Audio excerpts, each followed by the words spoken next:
The Renewable Energy Dialogues were proudly brought to you by Thebe Investment Corporation. Building communities, our bottom line. Hello and welcome to this special Thebe Investment Corporation CNBC Africa broadcast. We're coming to you from the Nelson Mandela Center for Memory. As we all recall, for Madiba, sustainability was always an important issue. Now, the key theme that we're going to be looking at today is looking at renewables and asking the question whether we can look beyond the hype and in fact turn our attention to the investment landscape and the investment opportunities. I'm Nozi Pombandra. And the guests that are going to be taking us through our panel discussion today, I have right next to me the Vice Chairman of the South African Photovoltaic Industry Association, that's Mike Levington. And I also have the Director for Renewable Energy Industries, this at the Department of Trade and Industry, Ntomfuthi Ntuli. And we also have the Onshore Commercial Manager responsible for Europe, Middle East and Africa from Mainstream Renewable Power, and that's Bernard Keenan. And next to Bernard, we have the Senior General Manager for Renewables Business Unit at Eskom, Ayanda Nakedi. And last but certainly not least, we have the CEO of the South African Wind Energy Association, Jasendra Naika. Now, before we get into our conversation, maybe let's take a moment to step back and take an assessment of the landscape. We will recall that the South African government is trying to wean the country off its reliance on coal for the generation of electricity. And in this regard, we are looking to add almost 7,000 megawatts of renewable energy on the grid by 2016, and this through 5 tenders. 3 of these have been completed, with the fourth one still in process. Ladies and gentlemen, thank you for joining us. Mike, let's start off with you. And maybe let's say in the last rounds that we've seen that have been completed, the last 3 rounds, what have been your key observations and what has stood out for you as perhaps one of the key lessons that we have to heed as we go forward? I think probably the most, the most obvious thing has seen the drop in tariffs. I think from round one, where we had certainly on PV, I'll let Jasendra talk for wind, we had tariffs have dropped from 275, I think, to the last round, in round 3, which is the last one that's been published, where we had average PV tariffs around 89 cents. I think that has shown that that renewable energy has gone from, let's say, being thought of as an expensive rural electrification technology to one that actually has a role to play actually in the mainstream supply of electricity for South Africa. I think we've seen them come from being a proof of, let's say, a conceptual technology, in the sense that projects are now connected to the grid. Yeah. They're now supplying electrons into the system. And I think we've seen a wave of very large global companies now enter the market because they've become confident that this is a procurement program that has some legs on it. Okay, I think it's important, being an ex-banker, seeing that the South African banks have come to the party in terms of funding projects. I think we've also seen in the last round particularly that I think the confidence of the process has seen that these large balance sheet players have actually brought their balance sheet to bear. Okay, so they're here. Renewables, they're no longer a flight of fancy. Yeah. Okay, and I expect them to play a bigger and bigger role in providing solutions for this country in respect to our energy crisis that we have right now. Absolutely. So we have Mike touching on a couple of issues, and we'll unpack these as the conversation unfolds. But maybe let me focus on the players, and Bernard, let me come to you as well. And let's get your take on what has stood out for you as key lessons in the last rounds and what you think we should be heeding as we move forward. I think from our perspective, we take a lot of joy from the sheer success of 47 IPPs in round 1 and round 2 achieving financial close. It's an incredibly complex process with numerous contracts, financing agreements, and the sheer scale of the investments as well is quite large. Many, and I imagine most of those round 1 projects have already reached financial close. Reached commercial operations. And in Mainstream's case, Jeffreys Bay achieved COD in June on schedule, on budget to the day. And our solar projects in DR and Drukfontein likewise also achieved commercial operations date on schedule, on budget. So not just the closing, the bidding, the closing, how that's been run and how the various government departments have managed to integrate the whole process. But actually, when we hit the ground and we started to construct, those processes have gone very, very well. And it bodes well for the round 3 projects, which are due to reach financial close shortly, and the future round 4 and round 5 projects. So I think we can take the lessons. There was certainly some constraints within the system in terms of permitting. But as the rounds have evolved, you see that the agencies that you deal with now know what the issues are, and you can tackle those issues up front. We saw the ESCOM process, or the ESCOM presentation earlier today, and how complex that process is. And I think there's more to be learned from how we as developers in the industry and ESCOM coordinate. Certainly touching on some of the teething challenges, but no doubt still showing a degree of optimism in terms of where we're going. Cassandra, let's get you weighing in on the situation before we come back to ESCOM and the voice of the government. Thank you. I'd say the wind industry is here to stay, and it's very clear in terms of over the 3 rounds, the way in which it's developed. I mean, I think round 1 was definitely a learning curve, a steep learning curve. I'm an investor in 3 round 1 projects as well. And I think the lessons learned include, a learning a curve for our lenders, for all the consultants that's involved in it, as well as ESCOM. And I think now, from an ESCOM perspective, I'm confident that they've streamlined their process, and we saw that as part of the round 4 process. And we're also seeing our suppliers on the wind side becoming more attuned in terms of what is required from them from an RFP perspective. In round 1, there was definitely a lot of pushback. Hey, we're not prepared to do this. But by round 4, we're more than willing to accept those economic development obligations, for example, or local content is a matter of fact. It's here to stay. And the next question, perhaps both for Ayanda and Domfuti to take on, maybe Ayanda, you can take it on first. And this lashes on to what Cassandra has just said. What have you seen as the key achievement for ESCOM in the last few years, where we've seen these bidding rounds go through? What have you seen that stands out for you as the best indicator that we're certainly on the right path? Look, all applicants will apply for the grid access, and not everyone is successful. So you're faced with a number of applications from the market of everybody else who wants to apply for the grid access, and having resources and processes to be able to process all of these letters.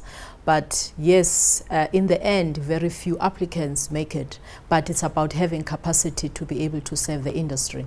And I think also what is great, we have seen with the plants that have come on board, we have seen PV performing very well in the system. We have seen how it comes in the morning and how it goes off at night consistently in the system. And it's a great lesson indeed to see the performance of the PV plant. We'll come back to touch on some of the headaches that you possibly still harbor as the process continues to unfold. But Domfuti, let's bring you in. I mean, we've heard from key players in the industry, and it certainly sounds that there's optimism all around. But let's maybe benchmark South Africa against its counterparts. Let's look within the BRICS group as a starting point. And we've seen other emerging markets doing very similar things. We've seen the likes of Brazil, the likes of India, and China. Where do we sit? How have we fared in terms of our process? Have we made the desired progress against the targets that we've set for ourselves? Thank you for the question. South Africa has come a long way with the renewable energy program. We started off thinking we're going to do the renewable energy feed-in tariff, the refit. And that's changed along the way, and we started to engage more with the stakeholders, and government decided, no, perhaps we need to look more into the competitive bidding process to implement the renewable energy program. And with that, it has put South Africa high up there in terms of how do we compete with our counterparts, specifically in the BRICS group. We are competing quite well with Brazil. They are doing similar things. They are implementing local content. We are doing similar things. And if you look at the opinions and the views of the international stakeholders on the South African renewable energy program, you start to realize that actually, even though there was a lot of pushback, like Cassandra was saying earlier on, in terms of the direction that government is taking, but we are starting to come together and seeing the seeing things in the same way with the private sector, and the program is moving ahead. To bring targets back into the debate, by 2012, we're sitting about 1% of renewable energy if we look at the broader mix. We're saying that by 2020, we want 12%. By 2030, we're looking for almost 20% of renewables making up the mix. Is this realistic? Do you think that this is a target that we're going to hit? Yes, definitely. If you look at where we started with the program in 2011 and where we are now, and what government had communicated back then, and what is in the ministerial determinations in terms of what needs to be procured up until 2020, you will see that we are on the right track. We are on target with what has to be achieved. Currently, we are sitting at about 3,900 megawatts of renewable energy, which has been committed. Some of the projects have been constructed, some are still online, but we are on target. So I'm quite confident that we will reach those targets that we're talking about. And of course, reaching those targets to a large extent will mean ironing up a lot of the hurdles that we've seen along the way. Mike, I want to come back to the first issue that you raised, and this was around the tariffs. And maybe let's interrogate how this has then had a dampening of appetite on the part of investors who want to put their foot in. Yeah, I mean, I think it's a great thing for the country that tariffs have come down as much as they have. I think one of the concerns that is coming out is that have we gone too far? When we look at some of the investment returns available in round 3, and I can tell you in round 4 it's going to be even tighter, there are a number of institutional investors who are starting to say this doesn't gel with similar types of investments infrastructure investment I can make in South Africa. Yeah. Okay. The other problem we have, or danger we have, if you look at other jurisdictions, say like California, where price is a key determinant, and it is in the South African sector, we have a situation where you get up to 70% project failure because people become overly aggressive about the prices they bid. Now, we can't afford to do that in South Africa. I want Ayanda to take on the question that Mike has raised. He's asked, have we gone too far? And as he was talking, I see you nodding your head, but I don't want to interpret that as agreement, so I'm giving you an opportunity to come in there. Have we gone too far in the reduction of the tariffs? I think we need to, in answering this, we need to look at the players that are in the market. You have got international utilities who can take so much capacity because they can do this in their own balance sheet, and they've got the muscle to do it. And versus entrants like me and you that want to come into the market and having to compete with this price. I think if you're a large utility and you're big enough, I think you can be able to sustain and be there for long. But then let's always remember that there are some in South Africa who want to start and get involved. And Mike is right, it's becoming more and more stiff and tough, this competition. And the question is, will they be able to compete? So she's throwing another question. Yeah, so I'm going to give you a few seconds to pick up on that. And the key thing comes down to is what type of market do we want in South Africa? Exactly. Do we want a market that's dominated by foreign players? Yeah. Okay. Remember, the most important thing in South Africa is we have a sustainable and very predictable price path. Okay. If we start having players who come in and, let's say, bid very aggressively because they have strategic reasons. Sub-Saharan Africa is one of the few areas in the world where there's actually economic growth. Yeah. Okay. So a lot of these very large players want to get a foothold in Sub-Saharan Africa. South Africa, in this process, is a very critical process for them to get involved in. But remember, you can have a situation where South African companies end up becoming economic observers of this process. And that's a big issue. Yeah. And it's an issue I want to put at your feet, Jasandra. Are we at risk of becoming economic observers? We've heard the minister speaking out and saying that the government would go as far as intervening, if necessary, to make sure that local players are actually attracting their fair share of the contracts that are being granted. are we at risk of becoming economic observers? Well, as a local player, I have to say, yes, we are at risk. We do have a fair number of international utilities coming in, and we're not talking independent power producers here, but the international utilities who have a very different structure from a funding perspective. They're more balance sheet financed, and even the international IPPs that are coming in tend to use project finance, and they can't even compete with the likes of the balance sheet players that we have in market. The issue is that the fact that South Africa is one of very few markets where there is an attractive, transparent, well-regulated renewable energy program. So it is going to attract international attention, and it is going to bring those players who are very dominant in Europe in the last 5 to 10 years, where those programs have dried up, and they do need to target other areas. So they are coming in here. Are we competing on a like-for-like basis? No. But how can you differentiate between one player over the other when our determination is purely based on price? And 30% of it is an economic development score. But price dominates. And for a country that has one of the lowest levelized costs of electricity in the world, we are always going to need to ensure that we can provide a competitive price for renewable energy. And that's fundamentally what's going to become an issue in terms of how do you actually compete.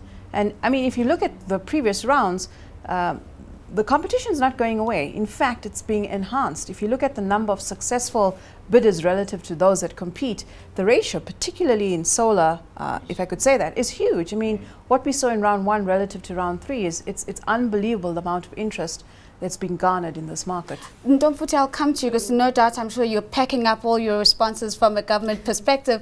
But Bernard, let's get an international perspective. Let's pull some global practice examples, if they do exist, where this balance, this push and pull that we've been discussing now has been found. Does such an example even exist?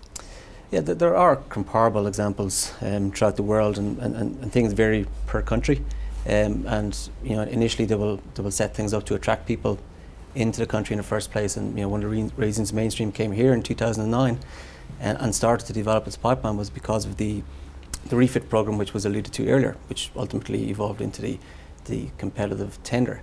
We see in other countries, we're active in Jordan, where we're developing, and it's a tender process there. Yeah. We see Egypt launched a feed-in tariff program in the last couple of weeks. Ghana has announced a feed-in tariff program as well. But ultimately, they're all moving towards this kind of competitive system. And I think going back to one of the earlier questions, the proof will be how many of these projects actually go into construction. And as long as the DOE process, the evaluation process, is so good that it can kind of distinguish between a speculative price versus a genuine price, it's just up to us to compete. But Bernard, Mike put out a number. He said almost 70% of the projects don't make it. How does that compare to other regions in the world where you've worked? Well, you had a similar situation in Brazil, not so much now, but a couple of years ago, where the auction prices were ludicrously low. And that led to pretty much a stalemate in the industry, which has since revived somewhat. In Ireland and in Britain as well in the early 2000s, you also had a similar situation where prices were just too low. So it goes back to, I think from our perspective, that when we all put our bids together and the competitors put their bids together, that the DOE and their advisors can evaluate which ones actually stack up. And the proof will be, as around 3, 4, 5 projects close, which ones close and which ones turned out to be unbankable. Ntomfuthi, is it fair to say that there is a possibility that the government's industrialization strategy, localization strategy could be putting the brakes on the development of this particular sector? No, I don't think it's fair. Obviously, you know the answer. Obviously, you know the answer. I will say it's not fair to say that because if you look at the renewable energy, I mean, if you look at the first 2 rounds, government had to pay a huge premium for us to procure renewable energy, and then for us to sustain the program. We had a number of objectives, and one of the objectives is industrialization, it's job creation, it's localization, and a whole lot of other criteria that you find in the economic development criteria of the RFP.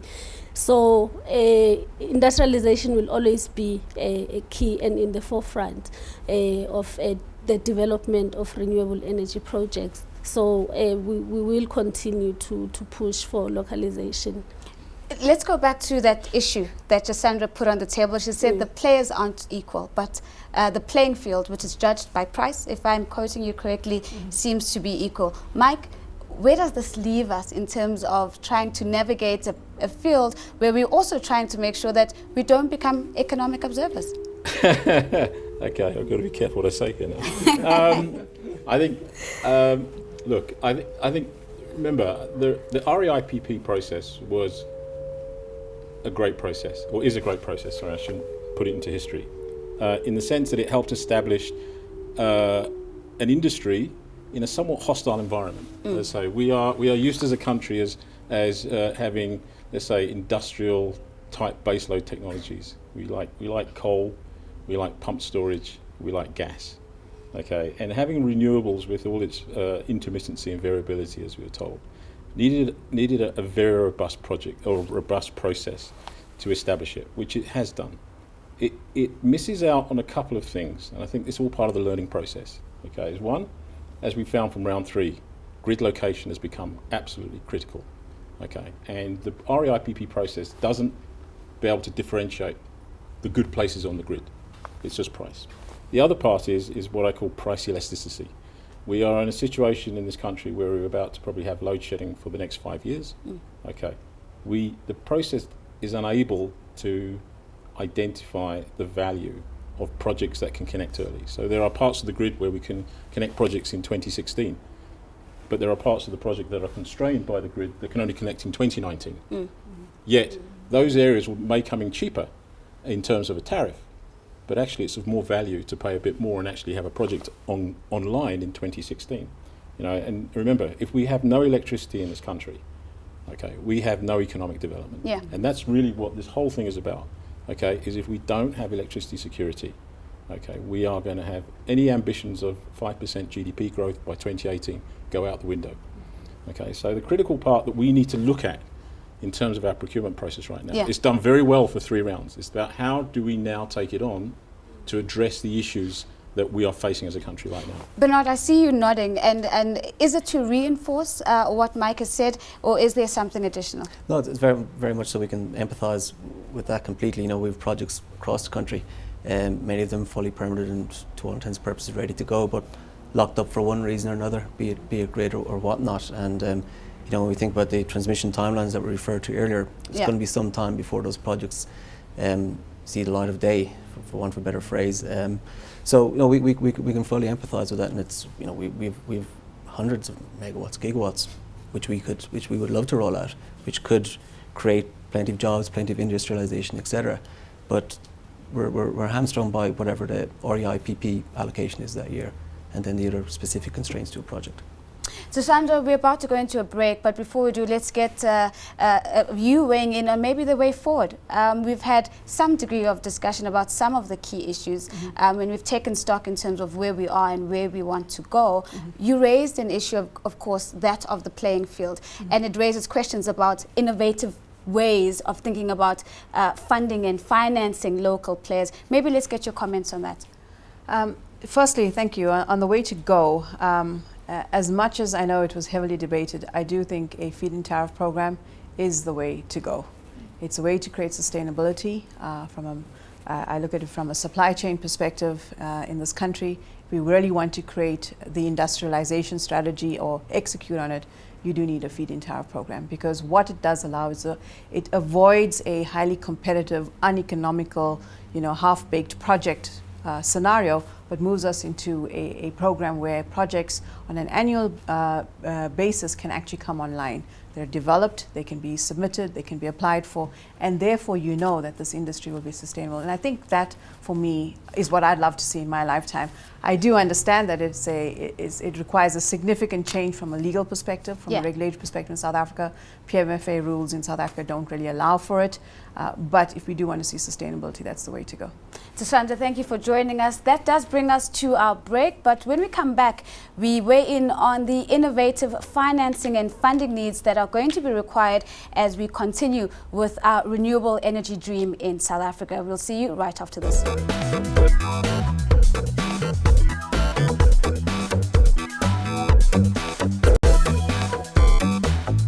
Welcome back to the special broadcast brought to you by Thebe Investment Corporation and CNBC Africa. We're coming to you from the Nelson Mandela Center for Memory, and we're looking at renewable energy in South Africa. We're looking beyond the hype and weighing in on the investment opportunities and the investment landscape. A big welcome back to my guests. Now, Mac, let's maybe start with looking at the funding gap and the financing gap.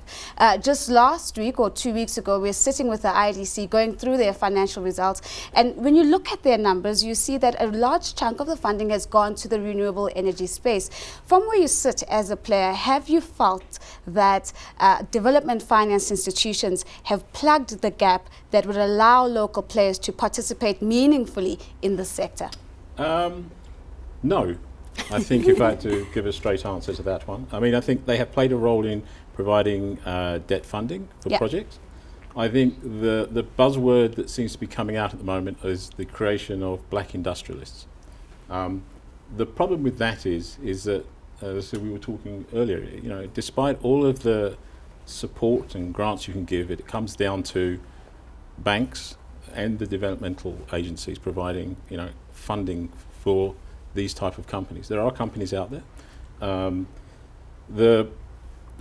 You'd probably say the last time you saw, the creation, let's call it, of a black, and I'll call it industrial, but more financial class, was when we had the banking charter. Yeah. Where, you know, banks were obliged to make certain lendings into BE finance, and that's where you saw the start of the big BE companies that you see, investment companies like Thebe and whatever. What we're doing right now is recycling that money. Okay, so if you look at a lot of the BEE in these project companies, it's the Shandukas, it's the Royal Bafokeng. What you're not seeing is new black companies being formed. And my history comes from being a chief investment officer of one of the large BE companies. So I know I turn up every quarter at the board meeting. Okay, I hear what the financial results are, and I look at yield. But actually, if I want to create, you know, black active people in this market, it's going to require the IDCs, the PICs, DBSAs. I don't know about the commercial banks. I don't think they feel that's part of their obligation any longer to actually come to the party, because it doesn't matter if government ministers stand up and say we want to create this class of people. You have to join the dots up. So all the other stakeholders have to come in, okay, and get involved to make sure that happens. And I say, government did this. Remember, we had entrenched sectors like the mining sector, okay, the liquid fuel sector, okay, where you actually had to force groups in. And I say, go back to this issue of being economic observers. Yeah. We have a new sector now, okay, and please let us not make the same mistake, that we end up having a sector dominated and controlled from Rome, Dublin, London, New York, and Paris. Okay, we actually want to, you know, how are you going to create a South African Gestamp? Or a South African Abangoa, if you don't actively support, okay, people, and there are good South African people out there who want to go into the sector, but they're not being actively supported. Domputi, would you agree with the sentiments being shared here, keeping in mind that his initial response to this question was no? So I thought we wanted short answers. Yes, I do agree, particularly on the creation of black industrialists, because it is an agenda that our department, the DTI, is currently pushing.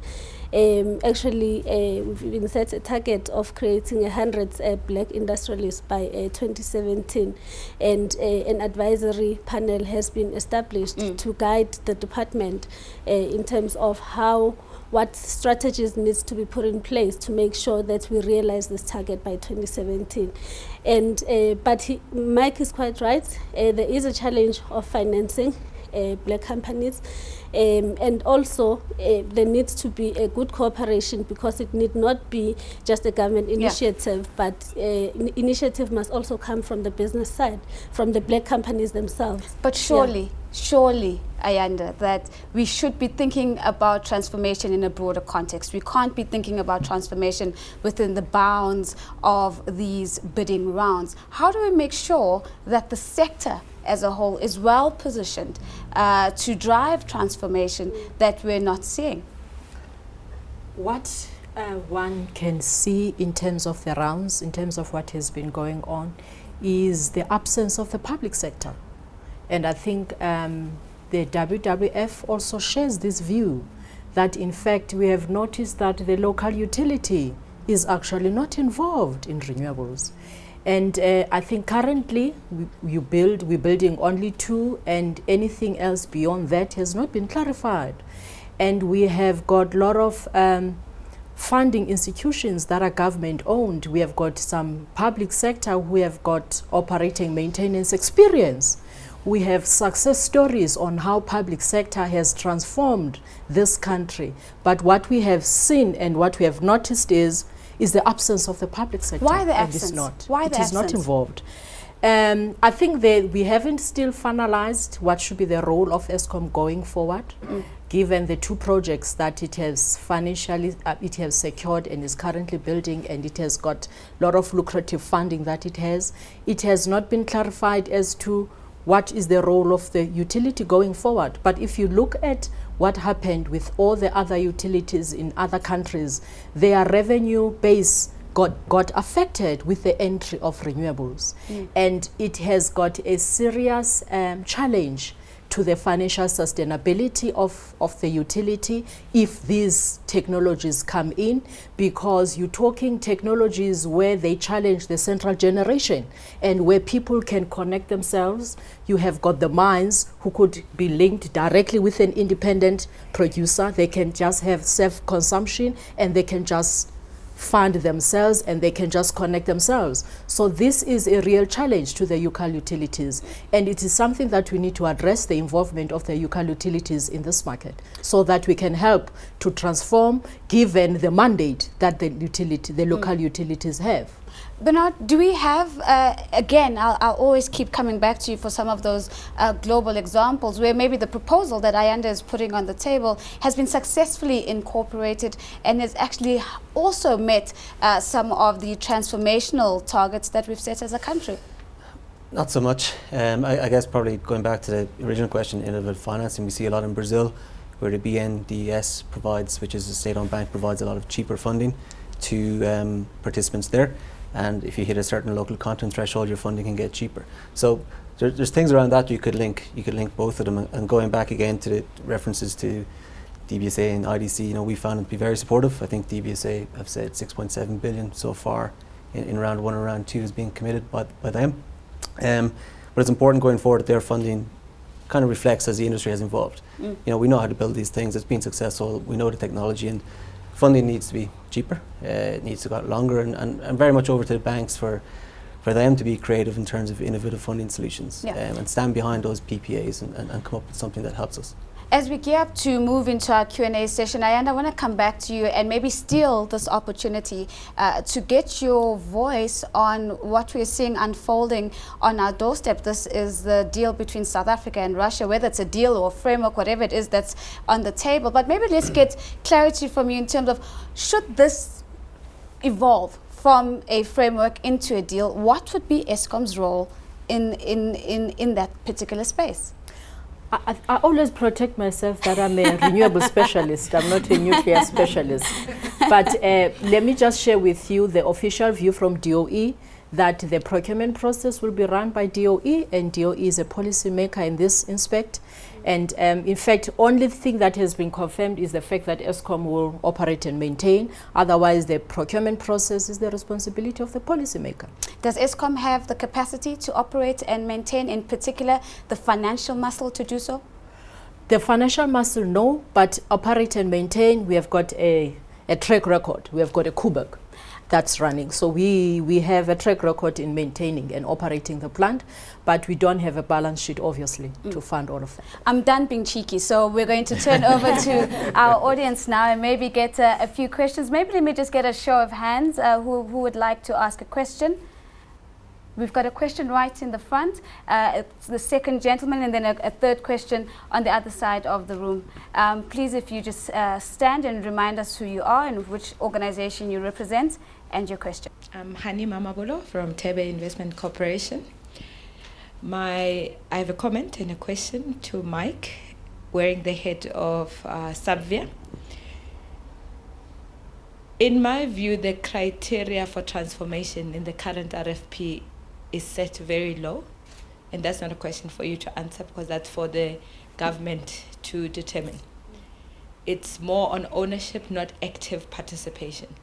So my question, though, to the sector as an industry association, what will the renewable energy sector do in terms of transforming and including more participation of black industrialists beyond the REIPP RFP? Thank you. The name is Sisan Jigelana from Ingwenya Group. My question is around localization, both from the manufacturing aspect as well as the technology. If Snozipo can allow me a few seconds. In my previous world as the chairperson of the Energy Committee, these are the two things I had a very sharp eye and, let me say, a hawk's eye on. We even had energy stakeholders meeting, inviting your DTIs and ESCOMs on it. If I can get from DTI to an extent, it's a pity the department is not around, particularly on the technology, you know, because there was a huge debate about a conducive environment for local manufacturing, because some of the companies, when we had a meeting, were demanding certain thresholds in order to be able to put plants in South Africa. But also my worry, why I'm also referring to technology, is that when I checked with the department, actually during Windows 1, they said 100% of the technology is imported.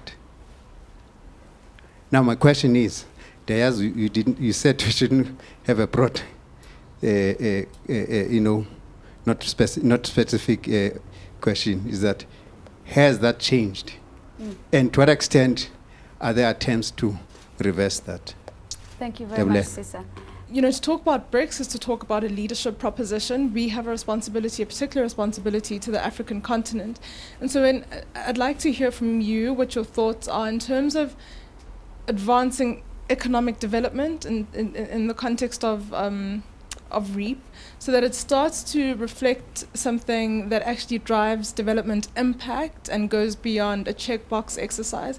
I just want to hear what government's latest thinking is to get us to the point where we can lead, and we, I think, can lead by example and have something to demonstrate to our fellow African colleagues who are looking to us for ideas. Thank you very much. So let's take that as our first round of questions. A lot of these tabled to you, Ntomfuthi. Maybe let's get you taking the first bite at them, and then we could get additional comments from our other panelists. Okay, thank you, Nozipho. The first question on localization, I think it was quite broad, but I think the essence of the issue is, are we getting there in terms of the targets that we have set? You will remember that when we set the targets initially, we started very low because we were dealing with the industry that was non-existent at the time. And we had to start low and then scale up as the industry develops.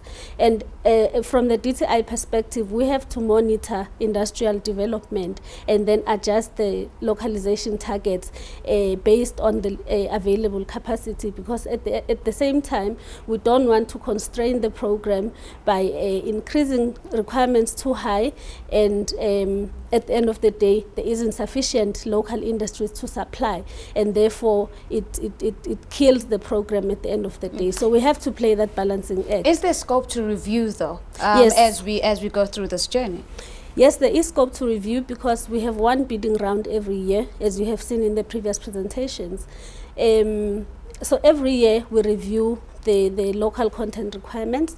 We've increased from round 1, round 2, round 3. Round 4 we didn't increase because we also allowing space for industrial development.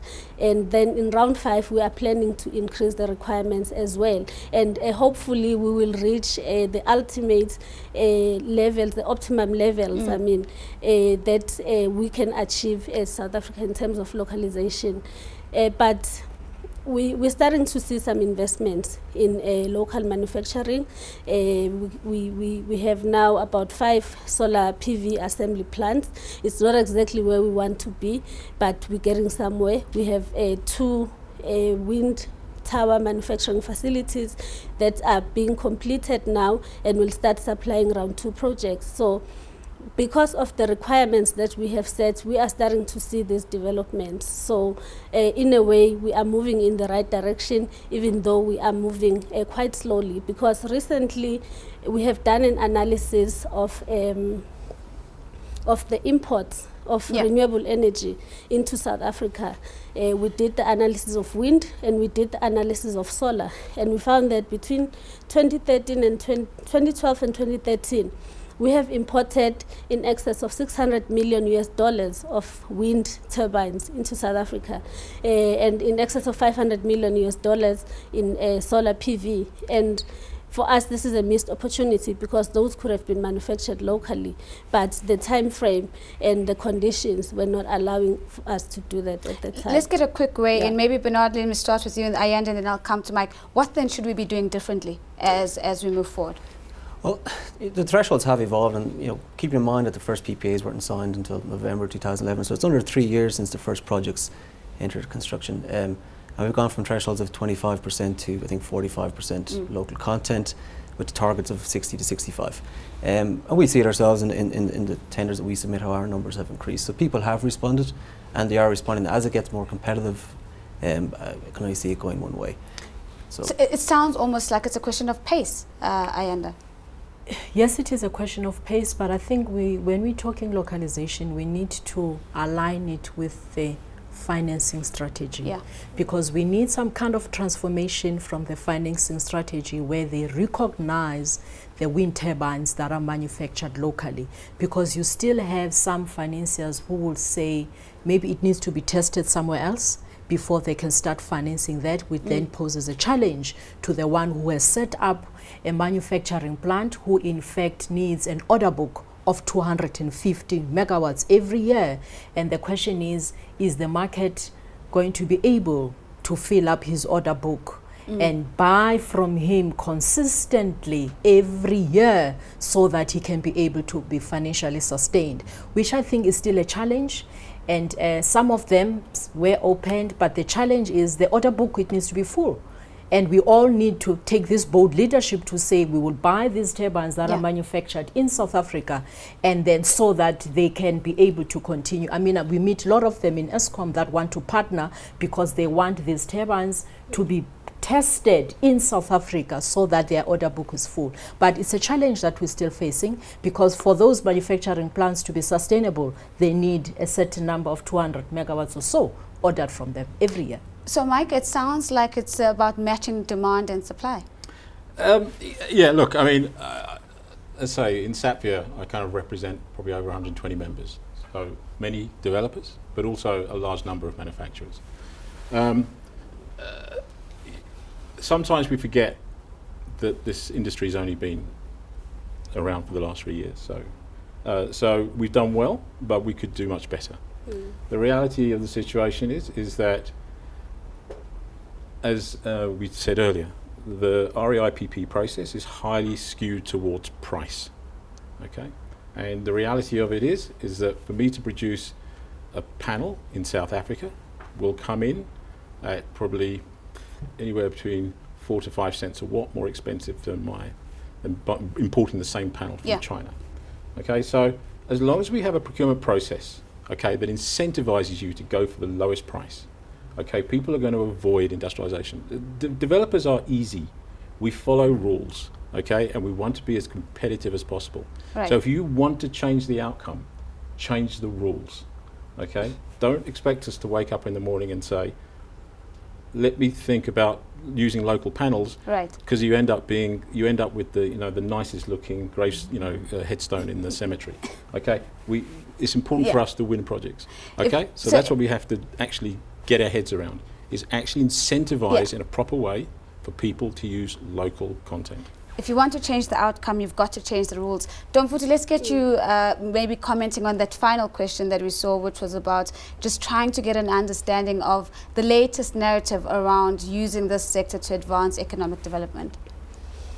Okay, on the economic development side, government has put forward a stringent economic development criteria to go with the bid document. But like Mike is saying, that the process is more skewed towards the price, and actually it's even better in the renewable energy program, because in other projects it's actually 90-10, whereas 10% is economic development and 90 is price. It was an exemption for renewable to get a 70-30, and so it takes that for economic development to happen, government needs to put the requirements out there, and then it's up to the project developers to then make commitments. What we normally do, we put thresholds and targets, and what we have observed is project developers will commit very close to the threshold because they just want to meet the requirement. But we need to start seeing the movement towards the target, because that's where we're going to see the commitment from the private sector side. So what I'm trying to say is we cannot do this alone as government, but we need a strong cooperation from private sector. Government cannot do it alone. Let's take our second and final round of questions. Let's see if there's a show of hands. Any questions from the floor? Doesn't seem to be any questions now, but let's give you a chance to continue on that point. Yes, I just wanted to go back to the question of technology that the gentleman asked about, because what the question that Ayanda is raising on locally manufactured, particularly wind turbines, that they need to be tested somewhere else. I would say our strategy for attracting investors and developing the local industry has been to say, let us go with the well-developed and well-established technologies, go with the well-established companies, because at the end of the day, you cannot force one company to buy from this company. You can set the requirement and make the environment conducive for that partnership to happen, but you cannot force one person to buy from the next. So then it becomes a challenge on the technology side.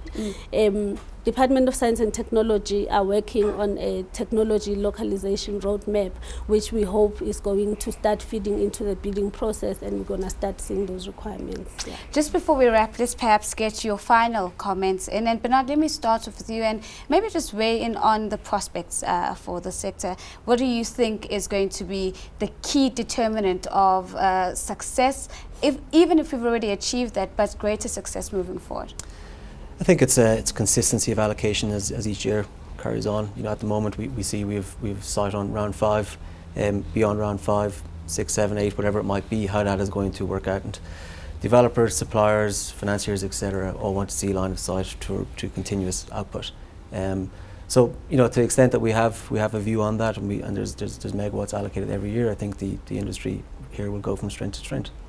What do you think could be the biggest risk to moving forward if we don't address it? Well, you need everyone to play their part. You need Treasury and the department behind the PPAs. You need Eskom on their grid rollout program as well, that everything is in sync. So, you know, does any one thing can constrain it, and it's important that each party is aligned for the ultimate rollout of megawatts. Streamlining and more streamlining. Ayanda, let's get in your view, from the view of Eskom. How do we move forward, and what do you think are the most important considerations as we do? One of them is, as I think we have done great work with the rounds that have happened, but I think what we need to do when we move forward, we need to transform the sector. We need to come up with some incentives so that at least this program, it's not just for bringing new generation capacity, but also is to bring in the Black South Africans into the mainstream and be able to own plants. I mean, look at what happened in China. They are the top manufacturers of wind because of the laws that was implemented in that country. And I'm sure we can do the same in South Africa to encourage more ownership by blacks and by the majority of South Africans. So maybe the regulation you're talking about is what Mike had referred to earlier about changing the rules if you want to change the outcome. Mike, let's get you weighing in. Okay. What do you think needs to change? And what do you think we might have to reinforce to continue seeing or realizing success from? Well, I guess three things I think I say. I think one, if someone asked me if I wanted to either get rid of the REAP or ISMO, I'd say I'll get rid of the REAP. If you bring the ISMO bill in, I think you will transform the renewable energy sector. I think we get over-obsessed by the renewable IPP program. It's kind of a poster boy program for 6 PV projects a year and maybe 5 or 6 wind projects a year. The real strength, and I can talk from PV's perspective, is we are a distributed technology, energy technology. So it's not about the 75 megawatt projects or the 140 megawatt wind projects. It's about the 10 megawatts being built for a mining company. It's about the 500 kilowatts going on top of a building. For example, we've all suffered through this water shortage by Rand Water. If Rand Water had put down distributed PV on its plants, we wouldn't have to worry about a copper cable theft causing the effects that it's had just on the local economy. So it's about this small market. We ignore this rooftop market. We ignore this industrial commercial market. That's the real market for PV. Okay, that's where you're going to see. When Honey asked earlier about where can we see real penetration of black SMEs, is in that rooftop market. That's like your next DSTV installer market. So I say we get over obsessed by seeing these huge fields of PV plants and wind turbines, but that's where the future really of our market lies, especially in South Africa. Okay. The future lies in the rooftop strategy. Maybe, Ntomfuthi, your final way in on the part of the Department of Trade and Industry. Yes, the future lies in the rooftop market installations. That actually is the market that is going to support large-scale manufacturing in South Africa, because that's where the biggest market is. And we want to see that happening. Actually, local manufacturing will actually provide a vehicle for stimulation of growth in other sectors, and it has this multiplier effect. So we need to really focus our efforts on local manufacturing and industrialization.